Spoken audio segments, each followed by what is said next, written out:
ఏం చేస్తున్నావు మానసా? రోన్ కార్డ్ వచ్చిందిగా బావా, పొలం దున్నప్పుడు మురుగదని వర్షానికి కొయ్యకాలు దలగబెడుతున్నా. నువ్వు గాలబెడుతుంది వరిసేను కొయ్యకాలు కాదు మానసా, భూతల్లి ఒళ్ళును గాలబెడుతున్నావు.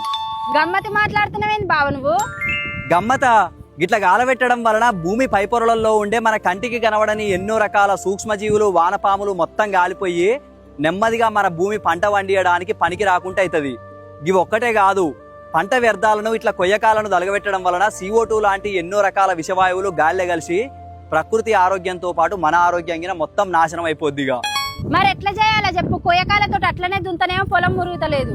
మన పొలంలో ఉన్న వరి కొయ్యకాళ్ళు జల్లి మురిగి ఎరువుగా తయారు కావాలంటే 10 కేజీల నాటు ఆవు పేడ, 10 లీటర్ల నాటు ఆవు మూత్రం, 2 కేజీల శనగపిండి, 2 కేజీల బెల్లం, ఒక దోసెడు పుట్టమట్టి లేదా గట్టుమట్టిని తీసుకొచ్చి 200 లీటర్ల డ్రమ్ముల పోసి దాని నిండా నీళ్లు పోసుకొని వారం రోజులు ఒక క్లాక్ డైరెక్షన్ లో అంటే కుడి చేయి మీదంగా ఒక 10 సార్లు అట్లా 10 రౌండ్లు తిప్పాలి, 3 సార్ల పొద్దున మధ్యాహ్నం సాయంత్రం.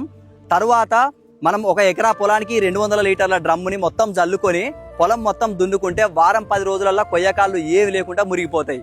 ఇంత పని మన వల్ల అవుతుందా బావా? ఒకవేళ భవిష్యత్ తరాలకు భూమిని అందియాలంటే ఈ సేంద్రియ పద్ధతిని ఖచ్చితంగా పాటించాల్సిందే. అయితే చివరిగా కొయ్యకాలను దలగబెట్టకుండా పంట దిగుబడిని పెంచుకోవడానికి ఉపయోగపడే ఈ వీడియోని ప్రతి రైతన్నకు షేర్ చేయండి. ఇక అందరికీ ధన్యవాదాలు.